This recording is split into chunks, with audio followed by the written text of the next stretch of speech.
Hello, everyone. Today I am representing AXSChat. Unfortunately, Antonio had a small eye surgery. Let's keep him in our prayers and thoughts. And Neil is coming back on the train, which apparently got real slow. So he wasn't able to join us. And we're hoping Yuval will join us later. We'll talk a little bit about that. But right now, it's the women. It's women saving the world, right? Girl power, absolutely. That's right, girl power. So we have the wonderful, beautiful, brilliant Michal Rimon on it here from Access Israel. We are so proud at AXSChat to support what they're doing at Access Israel, because it's not just about Israel, which even if it was just about Israel, we would be thrilled.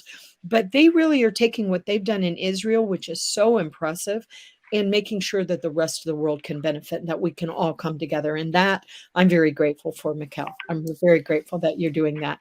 And very glad that Billion Strong is part of your efforts. But what we wanted to talk about today was, excuse me, if we get in trouble, should we be helping each other? Right? If somebody in our community, if people in our community are in trouble, should we help them? And of course we should.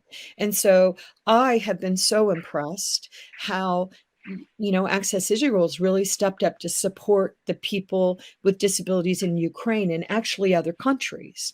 And so that's what we wanted to talk about. And I know we recently talked about Access Israel and the global work that they're doing to make sure we can all be included. But I think at a time right now when so many people are in trouble, we need to talk about how do you really be the change? And to me, Michal, that's what you are doing. So do you Thank you. mind telling the audience again a little bit about who you are, and just in case they haven't seen the other shows, and who is Access Israel and what No in the problem. world are y'all doing?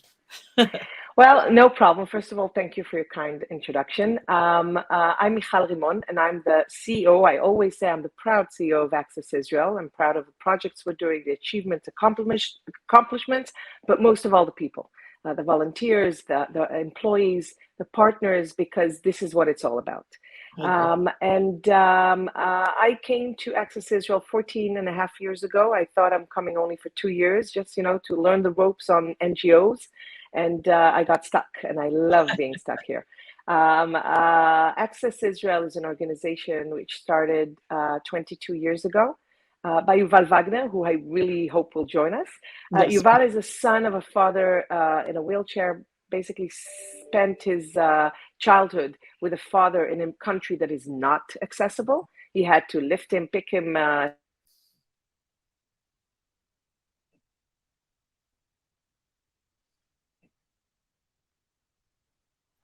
And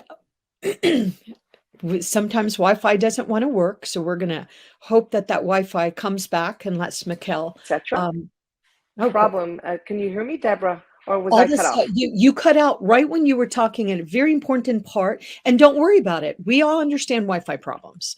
No Okay. problem. No, it's not So, Wi-Fi. It's Yuval trying to call, but oh, I'll it take it. is. Oh, okay. Well, but I loved the part that you were telling about Yuval and his father. So Yeah, at so least for so me, he that's he where it cut saw off. it he saw it in as a child from the angle of a child whose father is not able to do things in a non-accessible country, and then he went to the Air Force. He was a pilot of a helicopter, and unfortunately, not long after he finished the course, basically there was a problem with the rotor on the helicopter, and he had an accident and it's a miracle that he survived, Right. and he became paralyzed, neck down, and he got to experience it firsthand, basically, what he already knew from his father.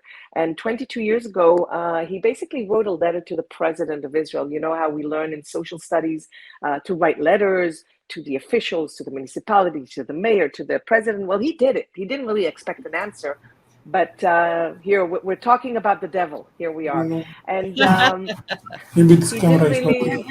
he didn't Change really it. expect an answer, and then the president called him 2 days later and basically Bring the camera, said, please. uh, um, "Yuval, just mute yourself until I we muted him. begin." I muted Perfect. him. So I'm that's going to always good. unmute him when he's ready. That's a good part of this digital world, by the way. We can mute whoever we want, but basically the president said, stop talking, start doing, establish an organization. And this is how Access Israel started at the presidential lawn in Israel. And I can tell you that 2 years ago, we actually had our 20th anniversary again at the president's lawn with President Rivlin. And there's no doubt that Israel in these last 2 decades has changed a lot. And, we always say the half empty part of the cup is very empty. My job is secure. I have a lot of things to do in the next years, but the half full is amazing and impressive. So this is Access Israel, and this is Yuval, as you can see. Yes, but what I did not know the part of his story about his father. Yeah, How yeah. interesting that life gave you the opportunity, Yuval, to experience disabilities from different perspectives. That's pretty powerful. And your father must have been so frustrated not having, his home be accessible, his home country, which so many other people are experiencing that as well. Yuval, I did unmute you now. And Maybe he can't hear us, and that's okay. maybe. Yeah, the connection is not muted. Yeah, So I you're didn't hear not muted now. Yeah, we can hear you. I didn't get the question because it was not connected good, but I got the idea, I think. Well, I think my father, in his days, they didn't expect anything. This was life. Some stayed at home, and some just had to do it, had to manage. And I think that they really felt rehabilitated when they been able to do whatever they want, even though it was very challenging and totally not accessible. But the biggest question is why? Why didn't they say we expect the society and the environment and life to be accessible? And that was the strange thing about it. They were living in an inaccessible era, doing their best and probably doing amazing things, breakthroughs, but they didn't do the revolution that they should have. They accepted life as it was and not to change it. Right. And that And was then came Yuval. Then came Yuval. And Yuval, why? Because I know we're talking about how we support each other during times, tough times. But why did you think you could make a difference by writing the president? Oh, I didn't think it about me. I was just saying that I realized that it's not accessible, that I'm suffering from that it's not logic. And I said to myself, I'm going to be the same father to my kids, and the kids they're going to live the same way I lived with my father. So I wouldn't be able to do things with them, and they wouldn't be doing things with me because things are inaccessible. So I wasn't talking about I'm doing the change. I wrote a letter to the president of Israel saying to him, listen, Israel is not accessible. How do you expect me to teach the kids to love their country if I can't even travel in the country? Okay? How can I be a father if I can go to the school, to the parents' meetings, and etc.? So I wrote a letter to the president, listen, you are the president of Israel. The country, the state should do something about it. What he did smartly, he changed the world upside down. He said, Yuval, okay, great idea, do it. Right, I'll support you. So it was, and that would actually happen. The second today we're talking on a Friday. I was just in Israel. It's afternoon. I just came up for my afternoon rest, and that was the time that the president called me, and at that call, he changed my life. 22 years. I never planned to found a nonprofit. I never planned to Change the change my world. missionary, hopefully. But then I realized something very personal and very, that I understood that maybe the path of my life of being a kid of parents with a disability, and then having myself being a person with disability myself, and being a father of kids with disabilities, and luckily, very luckily, staying alive from this accident. Right. That it's one of a billion to stay alive of some kind of this accident. Then maybe there is something that is bigger than all of us, saying that this is my life mission to do something good in this area. I agree. So here I am. Right. And the reality is, Israel, I think, is the most accessible country in the world. I really do believe it. A lot of people will think the states are, but we still have, no, once again, the states are a little bit bigger than Israel, but still, we still have so much. I was on a show the other day and they were saying, well, we've had our Americans with Disabilities Act. I think we're coming up on, I should do the numbers because it's an easy one. It's 90. We passed it. So we're coming up on 20, we're 22 years, I guess, in in the summertime, but our unemployment rates for people with severe disabilities in the United States are worse than ever before. So that's sort of discouraging. And yet things have happened. We've done things, but I just love. Do you still have the letter that you wrote to the president? Yeah, I I think should have you it. have I should that. have it. I should have it somewhere. You I think should with put that on the website because Yeah. Yuval, what if a young Yuval is listening to this and think, well, gosh, I'm gonna follow his lead.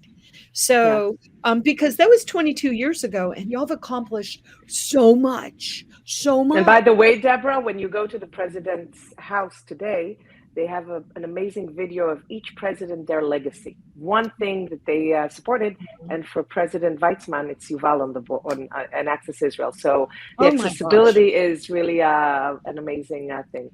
Yeah. But I think that from this we can easily Yes, go to the subject we wanted to talk, because what that's Yuval right. did is Yuval basically said, I'm not sitting on my couch or my wheelchair Right. and complaining. We're doing. I want And to I make a think that difference.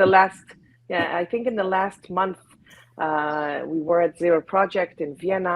We heard about things that are happening, and basically, you came back and we saw the news. We were really touched by it and bothered by it, and then Yuval came to me and said, basically, we have to do something.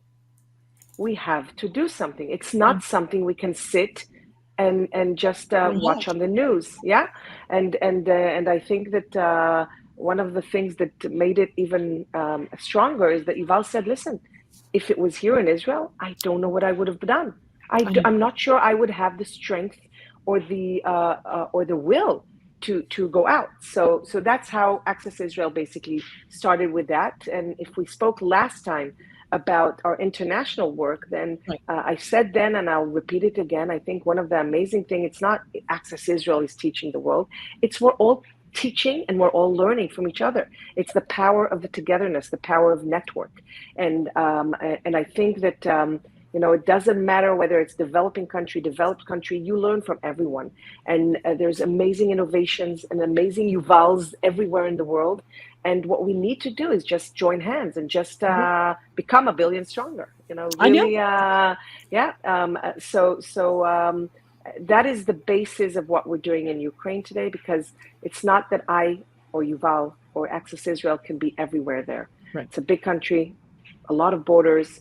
And we understood that, you can come and affect a drop in the sea, but that's not the power of what we can deliver. That's not leveraging on what we're doing. And what we basically are doing there now is we're taking that network, we're expanding the network, we are mapping who is there. And I think that one of the crazy things that we see there is that you have amazing organizations and amazing individuals that stopped their life and left everything and came to help, came to the ground. They are the heroes, okay? I agree. Definitely. I agree. The problem is they're the heroes for whoever wants to evacuate and get out and can do it. You know, from point A to point B and from point B to point C, and you pass through several points in Ukraine, and then you come to the border and you pass through several other points. The problem is you're forgetting that people with disabilities, every leg on the way, every Right. A to B, B to C is a journey, that you An cannot just on a inaccessible whim, journey. Right. you cannot on a whim go and do it. You Right. have to really understand what you're facing, what's going to happen. And I'll end in one sentence, and then I'll let Yuval also elaborate on that. But you remember December 3rd, we all were moved by the beautiful purple lights on Yes. buildings all over the world. And Yes. the message is leaving no one behind, and the power and the rights of people with disabilities and inclusive employment. You know, all the really important statements. The thing is, less than 2.5 months after lighting up the world in purple and going out with those statements, we see that what we pledged, or what the world pledged, did not happen. Again, people with disabilities and the elderly were left behind.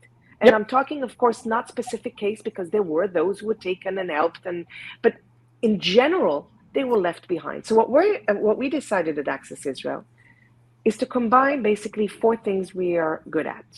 One, we're taking the purple color and we're turning it into the Purple Vest Mission. Oh, that's the name. Remember that.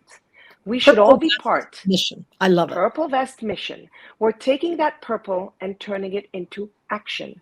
We're taking that purple and we want to make sure that in all the borders, in all the news reports, in all the articles that you hear, you see people with purple vests, and that's a message. It's a message to the world, but it's a message for people with disabilities and the elderly, saying, you see that border? Somebody's waiting there for me.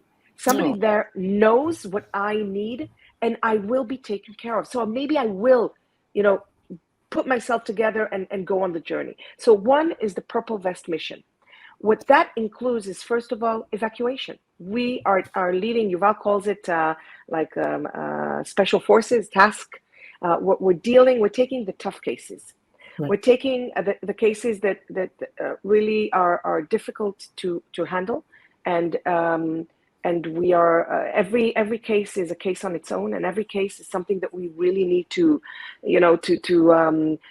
find the right solution. So evacuations, and again, I'm reminding you, I'm not there.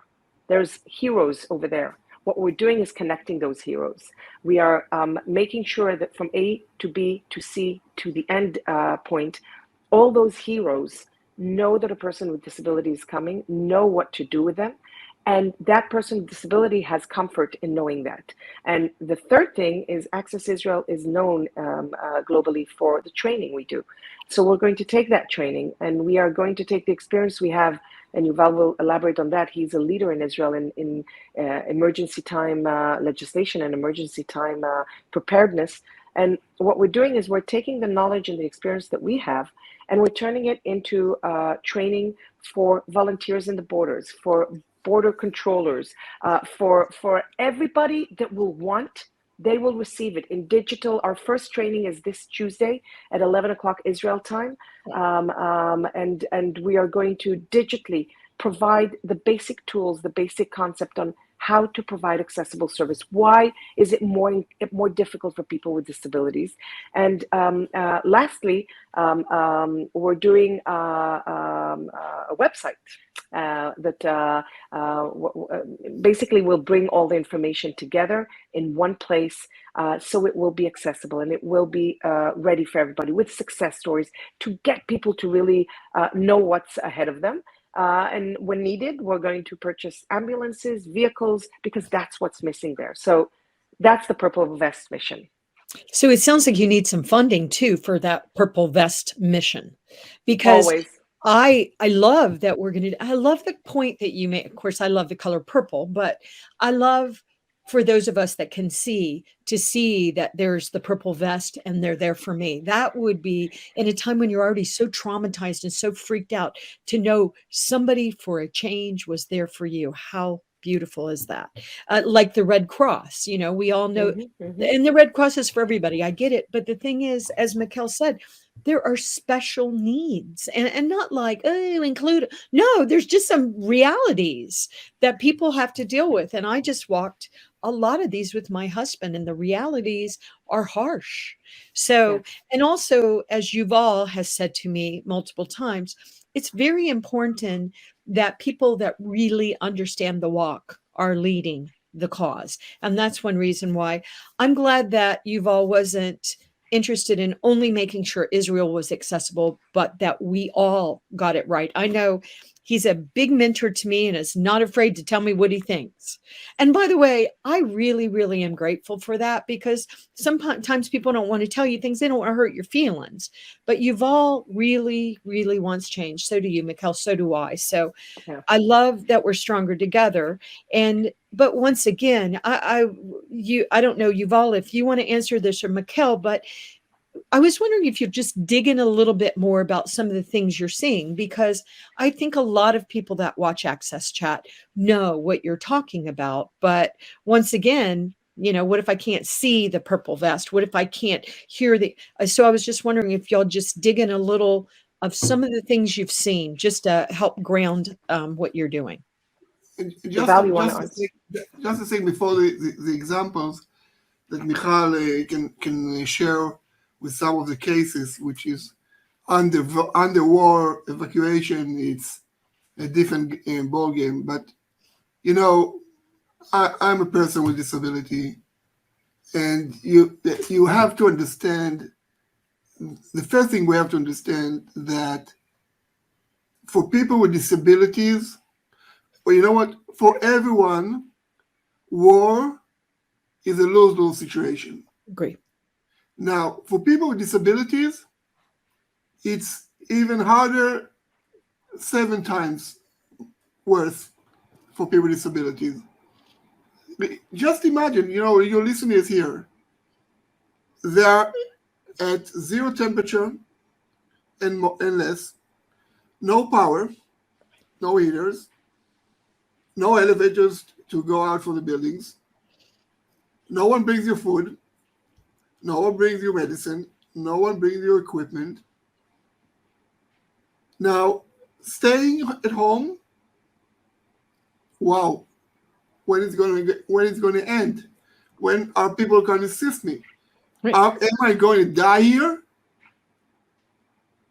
It's actually realistic. Okay, I want to go out. I want to evacuate.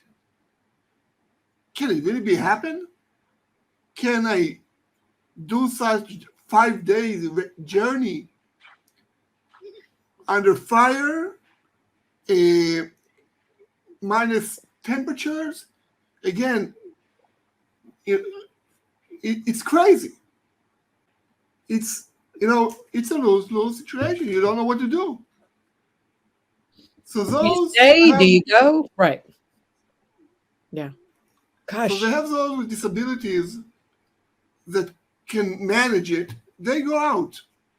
But those that have those hard disabilities that are in the lose-lose situation and they don't know what to do, this is where we emphasize on either.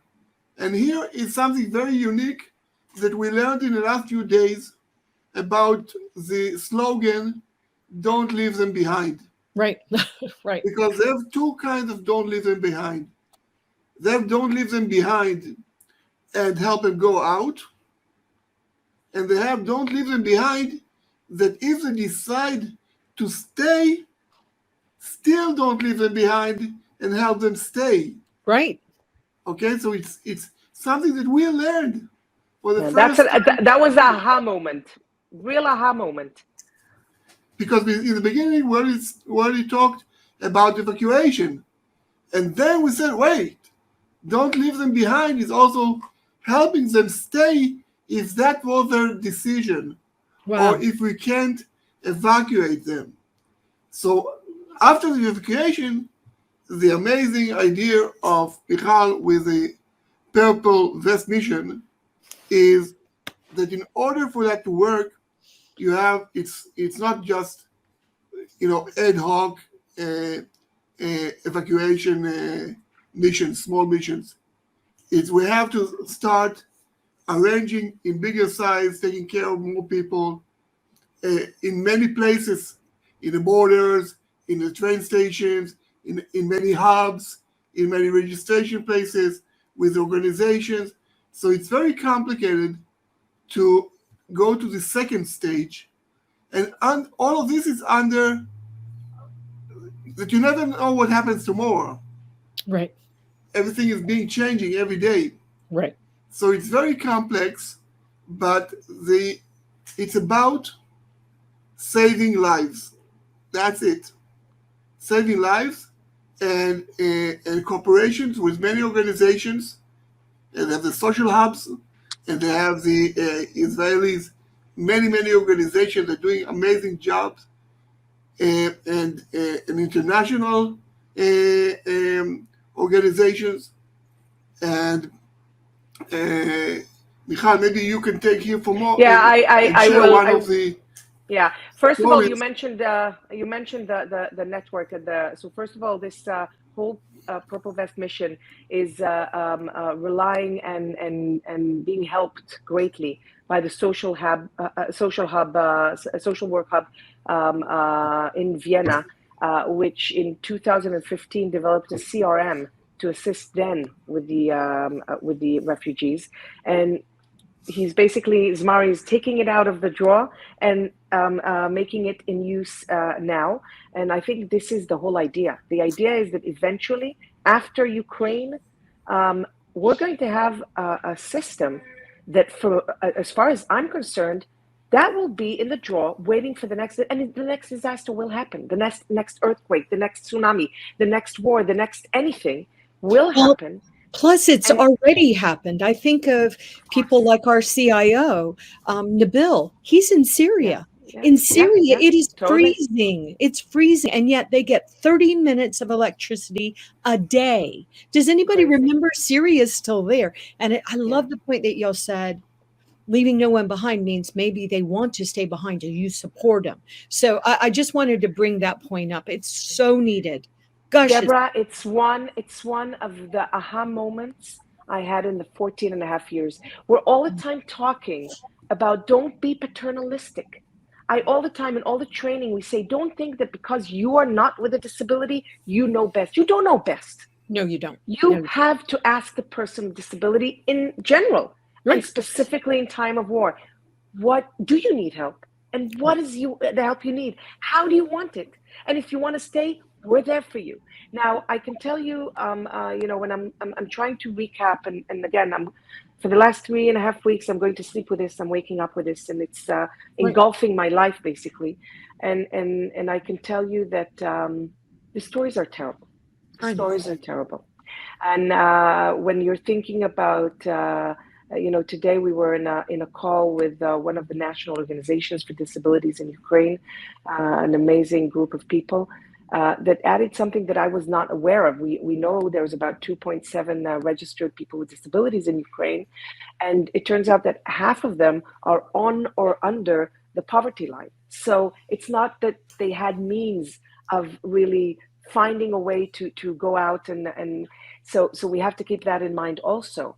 And basically, I can tell you, and you were talking about funds, we need funds all the time now for this. We're not waiting for funds. I'm not waiting for funds. We are already operating and doing it full force. But the thing is, the power, every $2,000 that we receive enables me to get a call and hear about somebody who is after operation because he was bombarded. He has to be hospitalized and he has to be mobilized in a horizontal way. And an ambulance costs $1,000 or $1,500. And I don't have to think twice. And I say, yes. I don't take the money and divide it to the people that I want to save and say, sorry, the quota is, I help whoever I can in whatever means. And we are taking the tough calls. And again, as Yuval said, and that's very important, any organization that is hearing us, any organization that is there on the ground, any volunteer, contact Access Israel, join the Purple Vest mission. And I'm telling you, again, they are the heroes. They are the ones who receive the credit and need the credit. And we are the connectors. We want to make sure that the sequence of accessibility that we've always been talking about, physical accessibility is great, but if the road is accessible, the pavement is accessible, but the entrance to the building is not accessible, then you get to a building and you cannot go in. And any obstacle on the way will cut the sequence. That was the physical world. Now in the evacuation process and taking care of people with disabilities and elderly, the sequence has to be there. And we have to make sure that we have that sequence kept.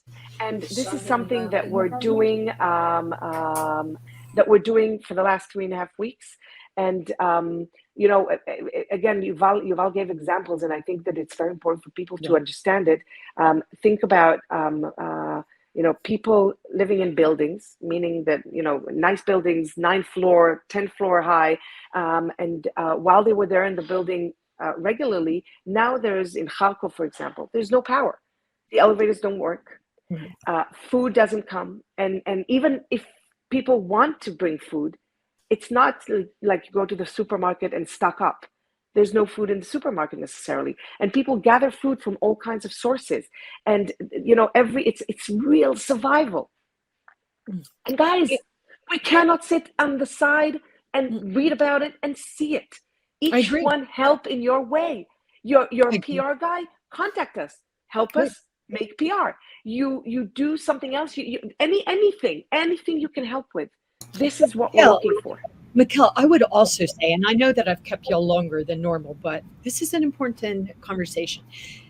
Right now, the Purple Vest mission they've already started. They don't even have it all together yet, and they're just starting to help people. If you're a major corporation and you have volunteers, I know, I'm going to just give an example. I know that LinkedIn has 70,000 employees that volunteer to help others. So all of the major corporations usually are doing that.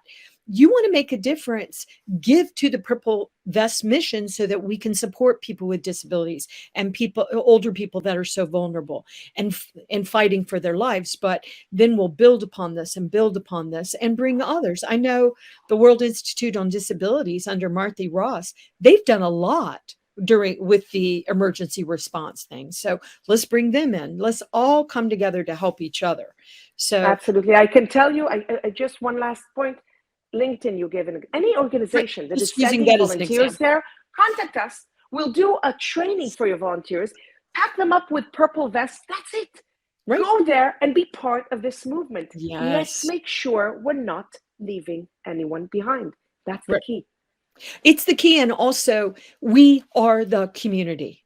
As Yuval says to me all the time, we are the community. We need to take care of ourselves. So Yuval, I know that, we're out of time, and I want to thank My Clear Text for keeping us online. We are so grateful to them for supporting us, so grateful. But I want to give you the last words, Yuval, and I know that your Wi-Fi has been acting up. So if it acts up, we understand, but please, may I give you the last words? And then I can't hear you.